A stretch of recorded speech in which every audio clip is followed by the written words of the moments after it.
Irmãos, muito bom estar com vocês, que bom que estamos juntos. Louvado seja Deus. Manhã de ceia, nossa primeira celebração.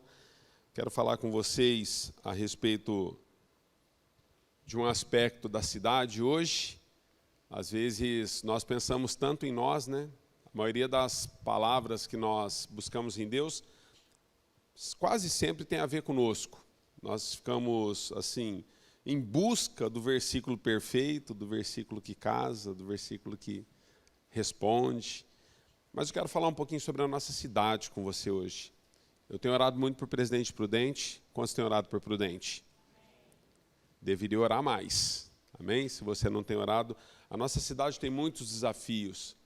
E essa semana, passeando pela palavra, eu pude perceber algumas cidades que foram transformadas pelo poder de Deus através da vida dos homens e mulheres de Deus que passaram por aquelas cidades. E pensando nisso, decidi compartilhar com vocês um pouquinho a respeito daquilo que o Presidente Prudente necessita e como nós podemos ser um canal de bênção nisso. Amém? Antes, porém, quero louvar a Deus pela vida dos meninos que estão integrando aí no Ministério de Música. Temos uma galera nova aí, Angelone, o Velton, o Thiago. A galera está chegando, tem sido uma bênção poder vê-los crescer aí no Ministério de Música. O Velton estava na guitarra hoje. Deus é bom, hein, Velton? Glória a Deus. Nós vamos falar Atos, capítulo 19, a partir do verso 1. Você pode ficar com a Bíblia aberta aí e tal, mas eu vou lendo conforme vai ministrando. À medida que a ministração for acontecendo, eu vou lendo os versículos de Atos 19, porque eu quero te contextualizar de fato, de verdade, ok? Eu quero olhar um pouquinho para a cidade de Éfeso e quero trazer para a nossa realidade o que Presidente Prudente pode aprender com aquilo que aconteceu na cidade de Éfeso e em tantas outras cidades que o Espírito Santo, de fato, trouxe o mover. Deus traz alguns moveres nas nossas vidas. Às vezes Deus pega um indivíduo em específico, às vezes Deus toca uma igreja em específico, um grupo de pessoas. A Bíblia diz que haviam 120 irmãos nossos no cenáculo e Deus os encheu com o seu Espírito. E depois disso, uma grande história se inicia, a igreja é estabelecida. Então nós vamos vendo que ao longo dos anos, Deus promove alguns avivamentos em alguns lugares. E eu queria que você pudesse, de fato, pensar no momento em que nós estamos vivendo enquanto nação, enquanto igreja, enquanto cidade. Nós temos tantas coisas que estamos acompanhando aí nas mídias, né, a respeito. Agora nós estamos numa guerra já, que é uma guerra pessoal, já não é mais uma guerra. E nós vemos a nossa política e tantas outras coisas, assim, até nos entristece perceber que no meio de pessoas tão cultas, nós somos às vezes surpreendidos com tanta falta de sabedoria em tudo que nós percebemos. Então eu queria que você pudesse despertar para isso. Quantos acreditam que Deus pode mudar a nossa cidade? Nós precisamos, amados, crer nisso. Eu não sei há quanto tempo você é convertido, quanto tempo você carrega a bandeira de Cristo, mas eu sou de um tempo em que nós, de fato, dobrávamos diante de Deus e dobrávamos diante de Deus pela nossa cidade. Chorávamos pela cidade, fazíamos tudo o que nós podíamos pela cidade. E nós podemos, há décadas passadas, experimentar muitas coisas em Deus, por meio daquilo que Deus começou a se manifestar. Um crescimento, você quando olha, né, é óbvio que nem todos aqueles que dizem evangélicos são de fato cristãos autênticos, mas houve um crescimento muito grande no cristianismo nos nossos dias, na nossa cidade. E tudo isso eu acredito também que tem a ver com a posição da igreja, com a oração da igreja, com a entrega da igreja, e você e eu precisamos estar atentos a isso. Porque se o evangelho que nós pregamos e o evangelho que nos alcançou não muda a cidade e o meio em que nós estamos vivendo em todas as suas esferas, existe algum problema com esse evangelho. Eu me lembro de um dos temas que nós trabalhamos quando eu me formei, nós falamos a respeito de missão integral. Missão integral nos fala, queridos, a respeito de uma transformação em todos os aspectos do mundo. Não fala somente de uma transformação no seu caráter, de uma transformação na sua maneira de pensar, de uma transformação nas suas vestes, na sua fala. Fala de transformação em todos os aspectos da humanidade. Inclusive, a Bíblia nos exorta a isso, diz que até a criação anseia pela manifestação dos filhos de Deus. Sabe por quê, amados? Porque nós temos uma posição importante na transformação de tudo o que nos envolve. Até o fato de você jogar um lixo na rua, você está prejudicando o Evangelho de Deus, sabia disso? Eu estava com um irmão e o irmão eu estava dirigindo, o irmão estava do lado, e o irmão chupou uma bala, pegou o papel e eu falei, não faça isso. Ele deu uma congelada assim, ele ficou sem graça, eu falei, não faça isso. Sabe por quê? Porque nós somos levantados para cuidar daquilo que Deus nos confiou nas mãos. Você não foi chamado para ficar jogando copinho, papel de bala no chão. Nós precisamos entender, amados, que até a reciclagem das coisas que nós usamos, elas fazem parte de um processo de cristianismo na nossa vida. Nós achamos que cristianismo em nós, na nossa casa e na nossa cidade, são só coisas extremamente espirituais. É quando você ora em línguas, é quando você... Não é isso. Deus está dizendo algo mais profundo para mim e para você.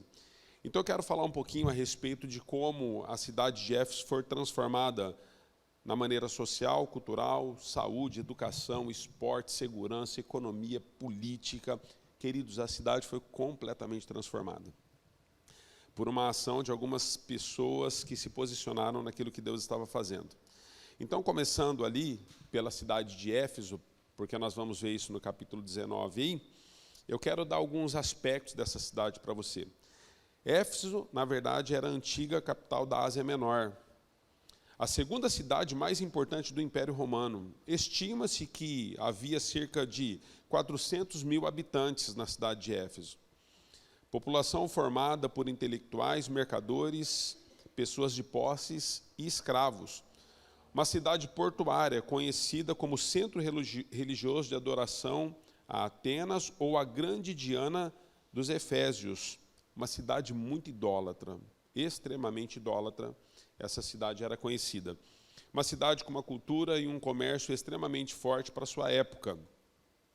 Na verdade, queridos, a cidade de Éfeso era uma cidade muito estratégica no período de Paulo. Paulo, quando escreve a igreja de Éfeso, quando tudo começa nessa cidade, nós precisamos entender algumas questões. Primeiro que Paulo, a cidade era tão estratégica que houve um momento que Paulo desejou ir para Éfeso e o Espírito Santo o impediu. Os textos bíblicos nos ensinam isso, que desejando ir a alguns lugares, Paulo foi impedido pelo Espírito Santo. Mas agora, Deus envia Paulo a essa cidade. Eu, quando olho para a cidade de Éfeso, queridos, eu vendo as características da cidade, ela não é muito diferente de Presidente Prudente. Então, nós precisamos entender o porquê que nós estamos nessa cidade e o porquê Deus tem algo com a nossa cidade. Por que Deus plantou você aqui? Você poderia estar em tantos outros lugares, amados. Eu acredito, que os teus pais, os teus avós tiveram tantas outras oportunidades. Você talvez nem estivesse aqui em Presidente Prudente, mas nós acreditamos que se Deus nos estabeleceu aqui é porque Ele tem algo conosco e tem algo com a nossa cidade. Você precisa acreditar nisso. Não diferente de Éfeso, nós somos uma cidade estratégica também. A nossa malha viária, por exemplo, Prudente, tem conexão com vários estados. Você vai para Mato Grosso do Sul, Paraná, Grande São Paulo, tudo cruza por aqui. Tudo cruza por aqui. Nós somos uma rota que dá acesso a muitos lugares. Assim como Éfeso era uma cidade portuária, que tinha uma rota de comércio, nós temos uma rota de comércio. O problema é que nas mídias nós sempre estamos observando o que tem sido comercializado nessa rota, né? Essa é a questão. Então nós precisamos nos posicionar, queridos, para que Deus possa quebrar essas cadeias. Deixa eu dizer para você, Presidente Prudente, assim como Éfeso, é tão importante, amados, que nós temos 53 municípios, fui estudar, nós temos 53 municípios ao nosso redor que dependem de nós em muitas coisas em relação a áreas da saúde, educação, uma série de coisas. 53 municípios que comem daquilo que Presidente Prudente dá. Pessoas que vêm dos municípios vizinhos para trabalhar aqui, porque os seus municípios, os seus distritos são tão pequenininhos que eles não têm oportunidades lá. Eles viajam para cá, porque é uma viagem, né, queridos? Para eles. Para você fala, não, vou ali em Regente, vou ali em Anhumas.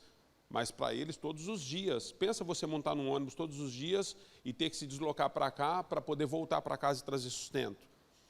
Então, nós temos cerca de 53 municípios ao nosso redor que dependem de nós em muitas coisas. Presidente Prudente também é uma cidade de oportunidades e uma cidade estratégica. Então, quando nós olhamos para a nossa cidade, embora somos uma cidade do interior pequenininha, amados, nós precisamos entender que Deus nos estabeleceu nesse lugar para que nós possamos ser uma cidade de propósito. Quantos acreditam nisso? No desenrolar da palavra, eu vou ver se você acredita nisso mesmo. Porque nós somos dados, né, a respostas prontas, mas é a nossa posição que determina os fins. A maneira como eu e você nos posicionamos diante daquilo que Deus está nos colocando nas mãos é que determina onde nós chegamos, onde os nossos filhos, os nossos netos irão chegar. Nós sonhamos tanto, queridos, com uma estabilidade, sonhamos tanto com um mundo melhor, sonhamos tanto com coisas melhores, mas nós nos isentamos de muitas responsabilidades que Deus já confiou nas mãos da igreja. Existem muitas promessas de Deus para mim e para você em relação à sua palavra, para aquilo que Ele tem determinado e esperado para a cidade que Ele te posicionou. Mas às vezes lavamos as mãos porque achamos que é responsabilidade do governo, dos políticos, do Estado, achamos que é responsabilidade da igreja, e nós vamos terceirizando as responsabilidades. Mas Paulo nos ensina algumas coisas através dessa cidade, que era um grande polo, e eu queria que você pudesse entender algumas coisas. Quando você vai para Atos capítulo 20, por exemplo, eu não vou ler, só estou te contextualizando, né? Você vai ver que a cidade de Éfeso, querido, antes de Paulo chegar, ela já havia sido evangelizada, provavelmente por Apolo. Lembra que tem uma discussão lá, tal, que uns são de Paulo, outros são de Apolo, lembra dessas discussões todas? Então, Apolo, na verdade, como Paulo desejou ir pela primeira vez, o Espírito o impediu, Apolo acaba passando por Éfeso e Apolo traz a mensagem do Evangelho. Mas, diferentemente de Paulo, que havia uma embasação muito maior na pessoa de Jesus pelo encontro que ele teve, tudo indica que Apolo, quando ministra o Evangelho na cidade de Éfeso, ele tinha muito a cultura da ministração de João Batista, a ministração do arrependimento. Então você vai ver algumas nuances nessa carta a respeito desse assunto e como Paulo então encontra a cidade quando ele chega. Mas ao chegar na cidade, o que determina que a cidade já havia sido de alguma forma evangelizada? Paulo encontra com Áquila e Priscila, um casal, que já eram cristãos e receberam Paulo. E ao receberem Paulo, se tornaram grandes amigos, participantes e cooperadores até financeiramente do ministério chamado de Paulo. Então nós temos uma cidade, queridos, que agora esses irmãos abraçam a chegada de um missionário. A pergunta que eu te faço, você tem abraçado as missões que Deus tem confiado nas mãos da nossa cidade? Você tem recebido na posição e no galardão de missionário aqueles que Deus tem colocado ao seu lado?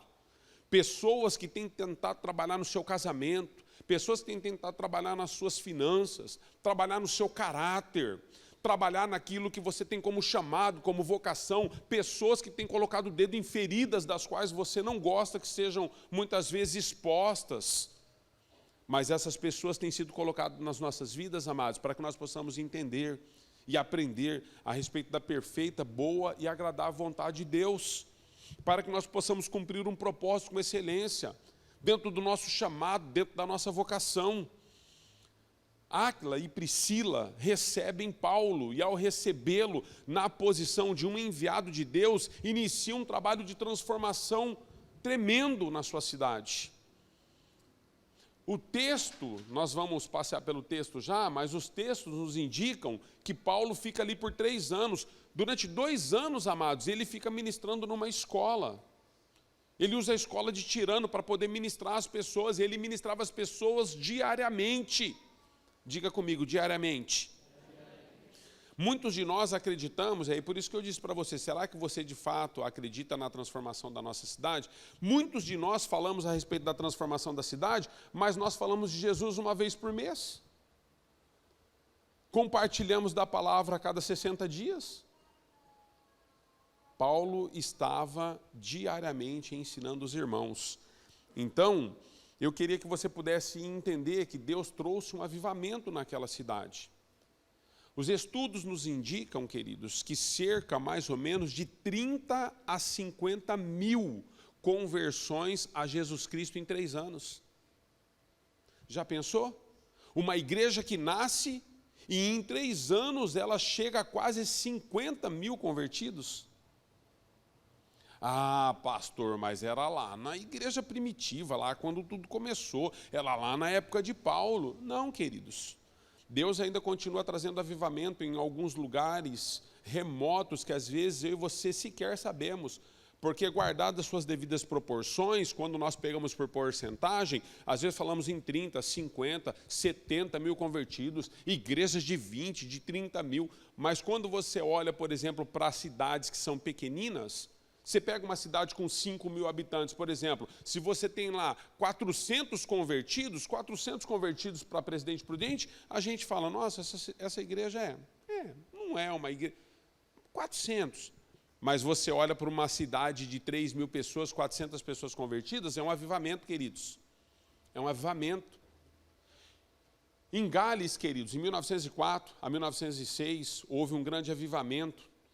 E em 6 meses, cerca de 100 mil pessoas se dobraram a Jesus. 6 meses. Quando Deus traz um avivamento numa cidade, amados, nós sofremos com o impacto das trevas, mas nos alegramos com o impacto da luz. As trevas se opõem ao que Deus está fazendo numa cidade, nas nossas vidas, na nossa casa. Mas o que nós nos alegramos em ver a ação do Espírito Santo naquilo que está acontecendo é algo muito maior do que as lutas. Paulo chega ao ponto de dizer as nossas leves e momentâneas tribulações. Eu estava conversando com um rapaz sexta-feira agora, o Murilo acabou atendendo ele por um tempo. Fez um bom trabalho com o garoto, não vou expor o nome dele, mas fez um bom trabalho. E sabe uma coisa que ele falou para mim? Pastor, sabe uma chave que virou em mim? Quando em meio aos atendimentos que o Murilo vinha fazendo comigo, o Murilo falou assim, olha, você e sua esposa precisam trabalhar para Jesus.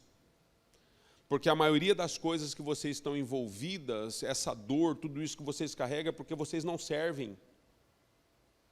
Ele falou, pastor, virou uma chave em mim. E eu falei para minha esposa, a gente precisa servir.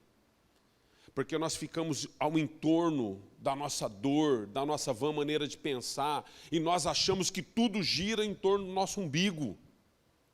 E houve um despertar na vida deles, e hoje eles estão sendo bênção. Conseguiram entender o propósito pelo qual a salvação os alcançou. O que acontece, queridos? Nós, quando despertamos e uma chave vira em nós, nós podemos trazer um avivamento. A maioria dos avivalistas, queridos, que você conhece em toda a história da igreja na terra, começou com algo muito simples, às vezes num culto, numa reunião de oração. Uma única pessoa foi tocada. Uma única pessoa recebeu a palavra que estava sendo liberada e falou assim, é para mim. Se os demais à minha volta não creram naquilo que está sendo colocado, eu creio. E essas pessoas se tornaram grandes avivalistas, homens e mulheres que transformaram nações, transformaram tudo o que havia à sua volta. Amados, às vezes nós nos preocupamos com recursos, com uma série de outras coisas. Deixa eu dizer para você, todos os recursos necessários para um avivamento numa cidade, para um avivamento numa família, para um avivamento numa pessoa, está em Cristo Jesus. Quantos creem nisso? Então nós precisamos olhar para a nossa cidade de maneira diferente.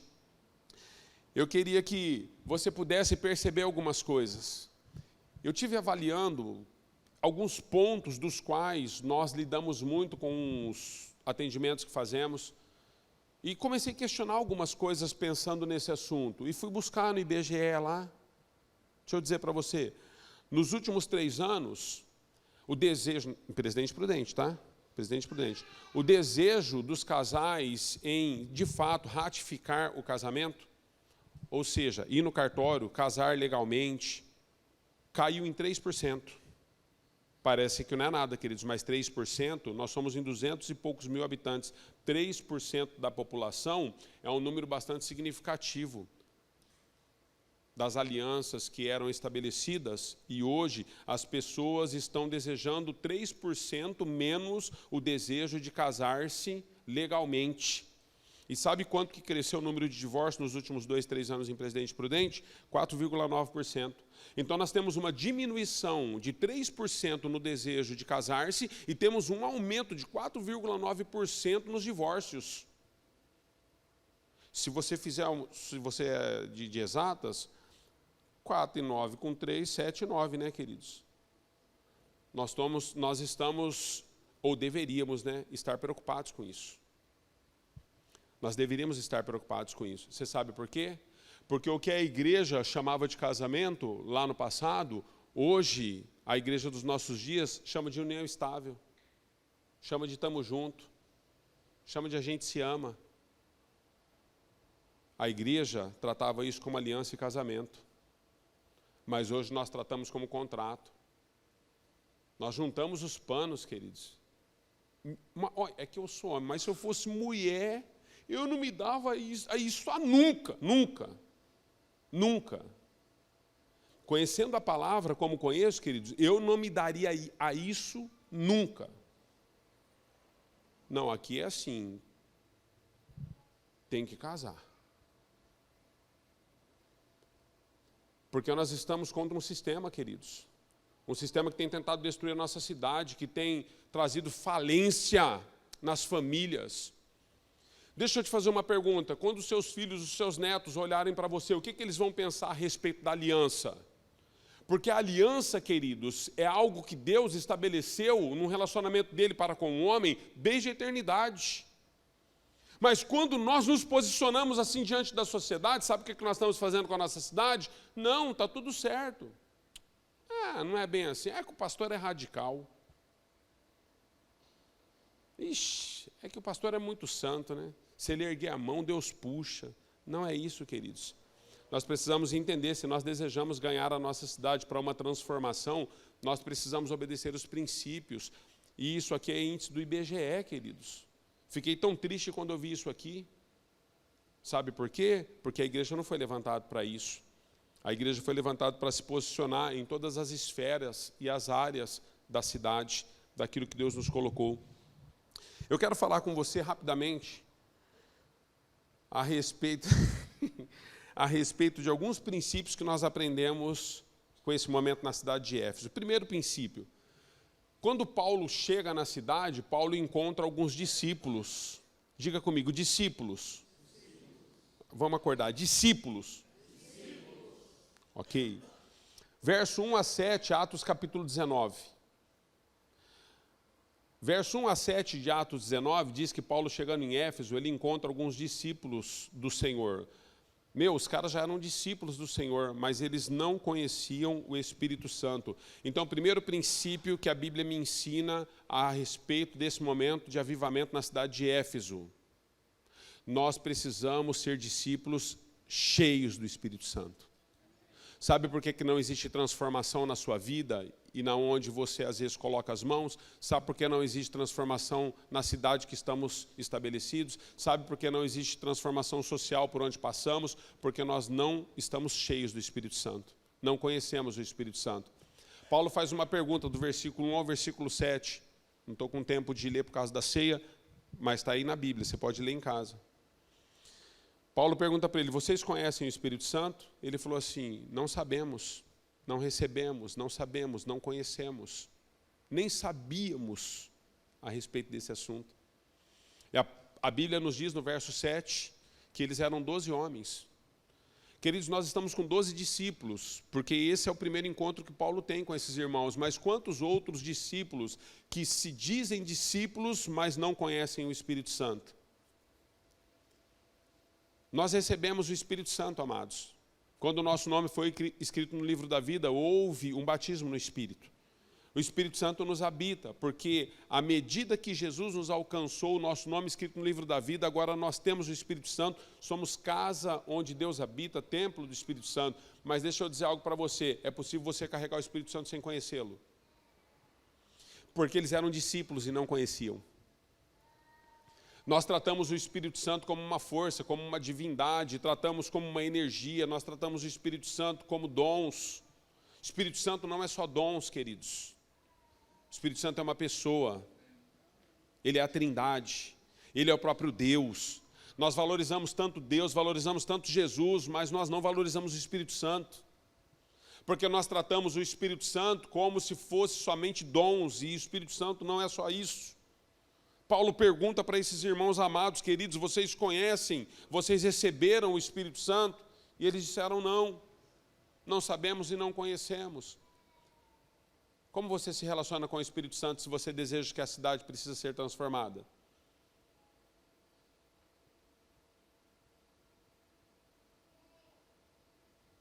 É duro, não é? Não é fácil, queridos. Não é fácil porque a religião faz isso conosco.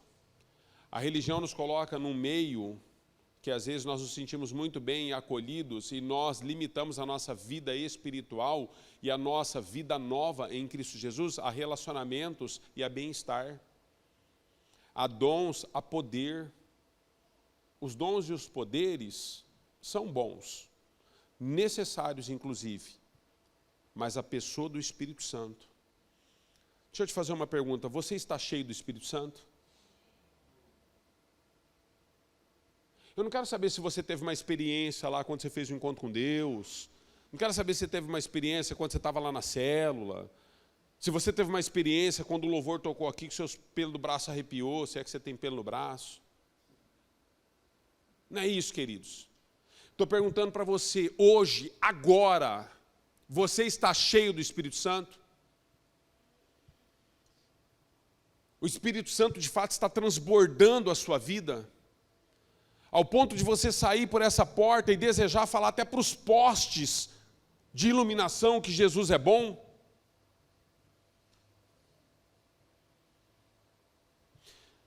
Queridos, o Espírito Santo, quando nós nos relacionamos com a pessoa dele, a maneira como nós nos conduzimos é diferente. Porque onde nós estamos, a presença do Senhor envolve. É por isso que existe transformação na cidade. É por isso que existe transformação na família, porque nós o conhecemos e nós caminhamos com Ele e nós estamos cheios dEle. Não há possibilidade de uma cidade ser transformada se a igreja não for cheia do Espírito Santo. Mas eles eram discípulos, mas não o conheciam. Nunca tinham ouvido falar. Aí, um pouco da resposta, o porquê Apolo, traz a mensagem de João Batista, porque Apolo, quando ministra em Éfeso, o que ele faz? Ele prega uma mensagem de arrependimento. Então, às vezes, nós até conhecemos o arrependimento, mas não conhecemos a pessoa do Espírito Santo. Nos tornamos cristãos, nos arrependemos porque nós adulterávamos, não adulteramos mais, bebíamos, não bebemos mais, xingávamos, não xingamos mais, roubávamos, não roubamos mais. E aí o que acontece? Nós entramos num caminho desejando transformar a sociedade e a cidade que fomos estabelecidos pela meritocracia. Ei, deixa eu dizer algo para você, a nossa meritocracia não vai mudar a cidade que nós fomos estabelecidos. O que muda a cidade que Deus nos estabeleceu é o poder e a presença do Espírito Santo na cidade. Não é porque você se tornou um marido melhor ou uma esposa gentil. Não é. Uma mãe que grita menos, um pai que joga bola com o filho, não é isso que transforma a sociedade. Isso faz parte da nossa vida moral. Mas o que transforma uma cidade, queridos, é quando o Espírito Santo convence a cidade de pecado, justiça e juízo, e a igreja tem um papel importante nesse processo. Presidente prudente precisa de você, precisa de mim. Nós somos sal e luz. na terra. Quantos creem? Então você precisa conhecer o Espírito Santo. Outra coisa, a metodologia que Deus usa para trazer transformação sobre a cidade de Éfeso está em cultos no templo e nas casas. Sabe o que Paulo faz em Éfeso, queridos? Paulo replica Atos capítulo 2 a Atos capítulo 5. Atos 2, 42 a 47 diz que eles se reuniam, tinham tudo em comum, e falavam sobre os fundamentos, os pilares da fé, e como a igreja se reunia. E lá diz que eles se reuniam de casa em casa e no templo. Nós precisamos entender, queridos, que enquanto Paulo esteve na cidade, ele não cessou de trabalhar com pequenos grupos. Porque ele ministrava um pequeno grupo, esse pequeno grupo ministrava outro grupo ministrava outro grupo, e em 3 anos nós temos cerca de quase 50 mil convertidos a Jesus. Hoje nós damos outros nomes, né? As igrejas dão muitos nomes para esses grupos. Célula, PG, né? Grupos pequenos, enfim, dê o nome que você quiser. Mas a Bíblia nos ensina, Atos capítulo 19, verso 8 e 9, Paulo entrou na sinagoga. Sinagoga era o templo, queridos, era a igreja da época.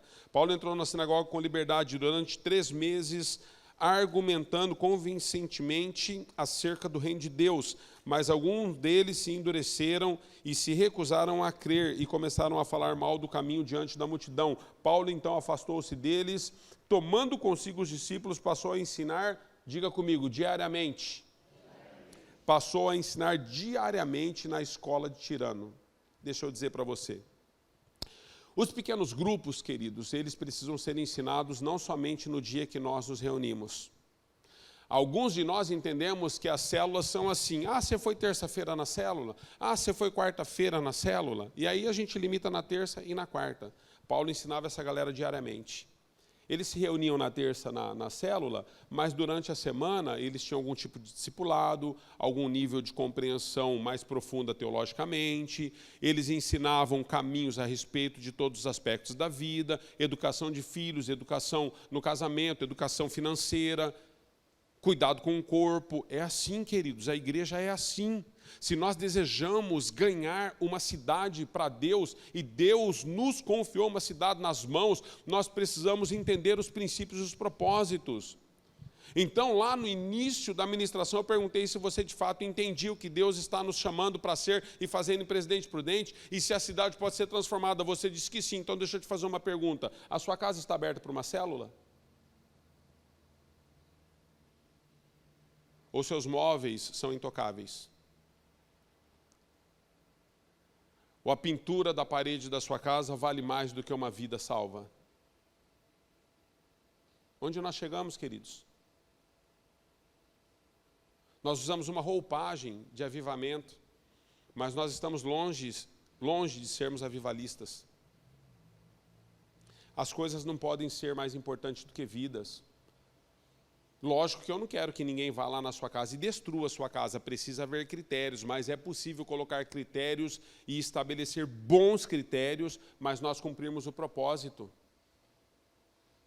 Então, quando nós dizemos que nós desejamos ganhar a cidade para Deus, mas nós fechamos a nossa casa, nós fechamos os nossos meios, as nossas formas de contribuição, como nós desejamos ganhar uma cidade? É porque bagunçar na casa dos outros é melhor, né? Você já pensou se todo mundo pensasse igual a você e não abrisse a casa para você entrar? O que seria de você hoje? Sabe quantas pessoas abriram a casa para te receber, queridos, ao longo desses anos? Vou falar com as mulheres. Cadê as mulheres? Segurem, você vai falar amém. Homem é tudo desalinhado, né, queridos? Os homens são meio carioca, meio... Deixa que eu chuto. Mas deixa eu dizer para você, homens não conseguem trazer irmãos da comunidade em casa porque as mulheres falam assim, vai sujar. Ah, eu queria fazer um churrasco. Vai fazer um churrasco na casa do Chapéu. Aqui não. Vai no Guaíba. Ela é caro, amor.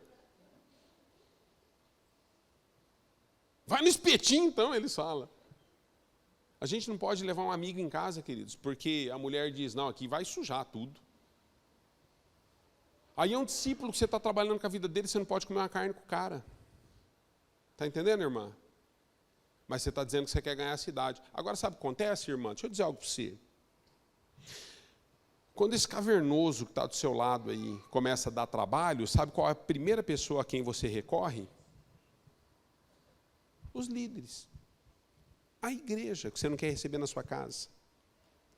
Você diz assim, meu marido está dando um trabalho, vocês não podiam dar uma forcinha para ele? Podia, mas você não deixa nós ir aí?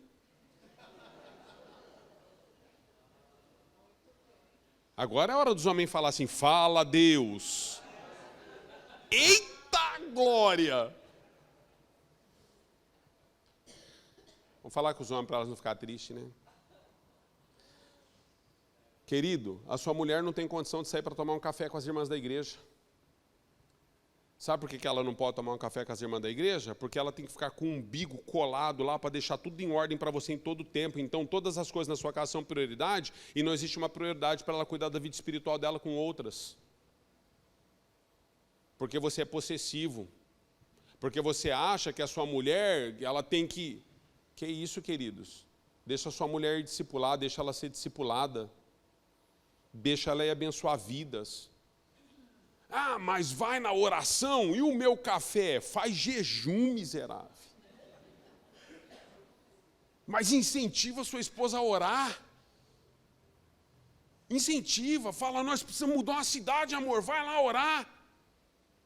Que eu não oro mesmo? Vai sim. Alguém precisa orar nessa casa. Mas nós queremos ganhar a cidade, queridos. Está entendendo?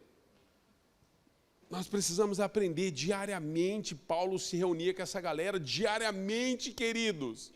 Agora eu vou falar com todos, homem e mulher. Estou cansado. Ah, pelo amor de Deus.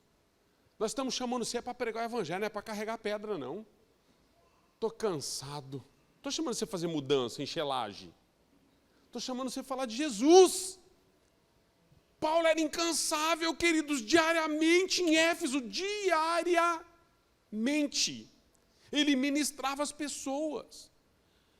Ele se deixava gastar pelo Evangelho, ele estava presente, ele chorava com os irmãos, ele se alegrava com os irmãos. Mas alguns de nós desejamos ganhar a cidade. Você serve hoje, você fica 7 meses para se recuperar. Parece que teve uma lesão no servir. Estou lesionado, porque eu servi sábado. Vai servir quando agora? Agora tem que ir para a fisioterapia. Que é isso, queridos? Diariamente. Fala Jesus. Em Atos 20, queridos, só vou abrir um parênteses aqui para o 20, nós estamos no capítulo 19, mas em Atos 20, Paulo vai se despedir, depois de 3 anos na cidade, ele vai se despedir dos seus amigos presbíteros. Verso 17 diz assim, de Mileto, Paulo mandou chamar os presbíteros da igreja de Éfeso. Quando chegaram, ele lhes disse, vocês sabem como vivi todo o tempo em que estive com vocês, desde o primeiro dia em que cheguei à província da Ásia. Servi ao Senhor com toda a humildade e com lágrimas, sendo severamente provado pelas conspirações dos judeus. Aí ele diz no verso 20, vocês sabem que não deixei de pregar-lhes nada que fosse proveitoso, mas ensinei-lhes tudo publicamente e de casa em casa. Ok? Eu quero que você guarde isso, por isso eu fiz questão de trazer esse texto. 3. Autoridade no nome de Jesus sobre demônios e enfermidades. Uma igreja que traz avivamento a uma cidade, a cidade passa a viver uma liberdade que Cristo promove. Presta atenção nisso. Paulo operava sinais e maravilhas em nome do Senhor Jesus pelo poder do Espírito Santo. Os habitantes de Éfeso viram o poder e a autoridade que Deus trazia sobre e através da vida de Paulo. Em Atos, queridos, verso 13 agora, aí 19, diz assim, alguns dos judeus andavam expulsando espíritos malignos que tentaram invocar o nome do Senhor Jesus sobre os endemoniados, dizendo, em nome de Jesus a quem Paulo prega, eu lhes ordeno que saiam. Eram 7 filhos de Seva. Deixa eu dizer para você, conhecemos a história. Os demônios dizem assim, olha, nós conhecemos a Jesus e conhecemos a Paulo, que prega Jesus, mas e vocês, quem são? Não é possível, queridos, nós sermos uma igreja de transformação na cidade se nós não nos movemos no poder sobrenatural no nome de Jesus. Contra enfermidades e contra espíritos malignos. Hoje, nós estamos vivendo uma era na igreja que não se fala-se mais sobre as questões espirituais, no sentido de que ainda existem pessoas que estão possessas. Ainda existe uma luta e um combate, queridos, Efésios capítulo 6 não pode ser tirado da Bíblia. Não importa a época e o período que eu e você vivemos. Efésios capítulo 6 diz que a nossa luta não é contra carne e sangue, mas contra principados e potestades que atuam nas regiões celestiais. Nós vivemos uma era da igreja dos nossos dias que nós desejamos arrancar essa página da Bíblia para dizer que tudo, quando nós conversamos com pessoas hoje, a igreja primitiva dos dias de Éfeso, de Paulo, nos dias que a igreja de Atos estava vendo, a igreja primitiva entendia que existiam batalhas que eram físicas, mas também existiam batalhas que eram espirituais. Existem batalhas espirituais. Nós não guerreamos mais contra o mundo espiritual. Tudo agora é o seguinte, chega na gente, a gente tem um diagnóstico. Nós passamos a ser psicólogos e psiquiatras, queridos. É isso que a gente... Todo mundo tem um CRM hoje, alguma coisa. Todo mundo virou médico. Médico. Ah, mas porque ele em casa está assim? Tá... Não, isso aí é TDAH. Nós sabemos tudo. Não, isso aí... Será que não é autismo? Nós somos uma igreja que inclui famílias e pessoas com autismo e tantas outras deficiências, queridos. Mas agora nós temos nome para tudo. Não, isso aí é TOD. Ei, deixa eu dizer para você, existem coisas que são espirituais, irmãos. E existem legalidades que nós damos para que espíritos continuem atuando e nos mantendo encarcerados. E a igreja precisa despertar para isso de novo, porque os filhos do sacerdote, olha, não adianta ser filho de sacerdote, hein, queridos? Os 7 filhos do sacerdote. Filho de sacerdote não é sacerdotinho, não, hein? Eu sempre disse para os meus filhos, o Lucas está lá, ó, na câmera lá, eu sempre disse para o Lucas, para o João, falei, filho, a experiência do Pai não vale para vocês. Se vocês não tiverem um encontro com Jesus, real e pessoal, vão rodar. Não tem como. Vocês precisam ter um momento... Olha, queridos, experiência com Deus é igual quando você deseja cursar alguma coisa, você não sabe para onde vai. É Ele que te encontra. Porque quando a gente termina o 3º colegial, tem uns aqui que não terminaram, mas quando uma pessoa termina o 3º colegial, ela fica confusa, ela não sabe para onde ela vai. Ela fala, será que eu vou ser médico? Porque daí ela olha para o... Aí vai assim, vai diminuindo o escalão, né, irmão? Depois de médico é advogado, né?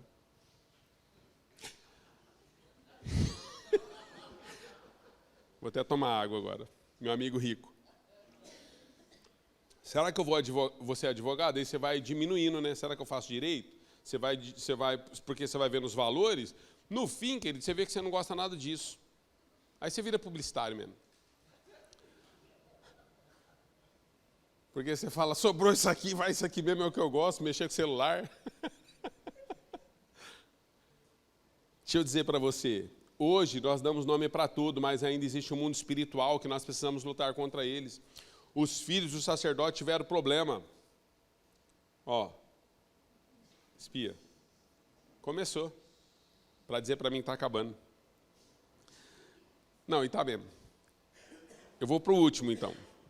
Uma vez convertidos, nós precisamos deixar as práticas religiosas. Precisamos deixar, queridos. Eu quero finalizar com você, então, Atos 19, 18 a 20. Diz assim, muitos dos que creram vinham e confessavam e declaravam abertamente as suas más obras. Grande número dos que tinham praticado ocultismo ou feitiçaria reuniram os seus livros e os queimaram publicamente. Calculado o valor total, este chegou a 50.000 denários.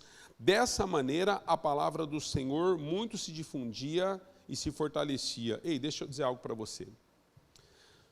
Não é possível nós ganharmos uma cidade se você não deixar as práticas religiosas antigas. Se você não deixar, não é possível. Você precisa deixar. Se Deus fez questão de trazer esse detalhe para nós, é porque era importante para eles. Deus está dizendo aqui, olha, os que praticavam ocultismo, feitiçaria, os que tinham livros secundários, que na verdade levava a magias, que distanciava da fé verdadeira, genuína cristã em Cristo Jesus, todos esses, boa parte deles trouxeram seus livros em praça pública e colocaram fogo, totalizando 50 mil denários. Sabe o que é 50 mil denários, queridos? Fiz uma conta rápida lá. Um denário era um dia de um trabalhador, um dia de trabalho de um trabalhador normal, que hoje, quando você vai contratar um pedreiro custa 200, 250 reais o dia, pedreiro. Mas quando você vai contratar um servente de pedreiro, é a média de 120 reais o dia hoje, de um servente. Vamos pegar então o dia do trabalhador de um servente. 50 mil denários vezes 120 reais dá 6 milhões de reais. Os caras colocaram 6 milhões de reais em praça pública e falaram, ó, queima, não presta. Nós precisamos nos desatar daquilo que é religião, queridos, se nós desejamos um avivamento na cidade. Porque existem algumas culturas e tradições que nós trazemos dos nossos antepassados e nós ficamos tratando disso como se fosse um bibelô. Não é possível. Você precisa colocar fogo naquilo que não presta. De maneira literal, tem coisas que você tem que colocar literalmente mesmo. Bom, guardado as suas devidas proporções, né? De repente você acha que seu marido não presta, vai pôr fogo no cara, hein? Mas tem coisa, querido, que a gente precisa... Sabe por quê, amados? Porque nós estamos comunicando algo no nosso mundo espiritual, no nosso posicionamento de relacionamento com o Espírito Santo, no chamado e na vocação que Deus tem para nós. Amados, é interessante isso, porque é assim, ó, quando você pega os orientais, sabe o que acontece com os orientais? A cultura oriental é assim, eles têm um altar e passam de geração para geração.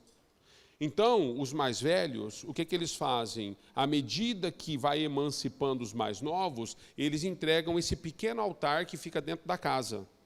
E aí, esse mais novo tem que cuidar desse altar até passar para outra geração, quando ele for emancipar alguém. E isso vai sendo trazido. Sabe o que nós aprendemos com a Igreja Católica Apostólica Romana? Que existem alguns objetos e alguns que a gente precisa manter. Então, assim, não, mas era a minha avó, né? Então, nós vamos guardando alguns objetos, algumas coisas. Queridos, deixa eu dizer para você. Você precisa tirar o altar da religião da sua vida. Você precisa colocar fogo nisso. Ah, porque a minha bisavó... deixa eu dizer para você, ela cumpriu o papel, você está sobre a lei da nova aliança em Cristo Jesus. Nós precisamos ser esclarecidos nisso. Existem alguns altares na sua casa que você precisa derrubar. E você precisa expor em praça pública. Aqui eles começaram a confessar publicamente, queridos, em praça, os seus erros. Hoje a gente não confessa nem no privado. O que a igreja antiga chamava de adultério, sabe o que a gente chama hoje de caso? Estou tendo um caso. Nem adultério a gente fala mais. Porque nós somos assim, a gente vai dando jeito para as coisas. Mas a gente quer um avivamento. A igreja dos nossos dias só alcança a cidade se nós colocarmos fogo, colocarmos fora os altares que nos aprisionam. Ei, deixa eu dizer para você, estou finalizando. Você já destruiu na sua casa o altar da bebida? Deveria. Efésios capítulo 5, verso 18, diz que nós não devemos nos embriagar com o vinho deste mundo, mas nós devemos nos encher do Espírito Santo. Porque o vinho desse mundo traz contenda e escândalo. Mas muitos de nós vamos tomar a ceia agora, e daqui a pouco nós temos um churrasco no almoço, a gente chega o couro no altar da bebida. Você já destruiu na sua casa o altar do cigarro? Eles destruíram, queridos, o que amarrava eles, porque eles passaram por uma conversão. Já destruiu o altar da pornografia na sua casa? Da maledicência? Você já destruiu?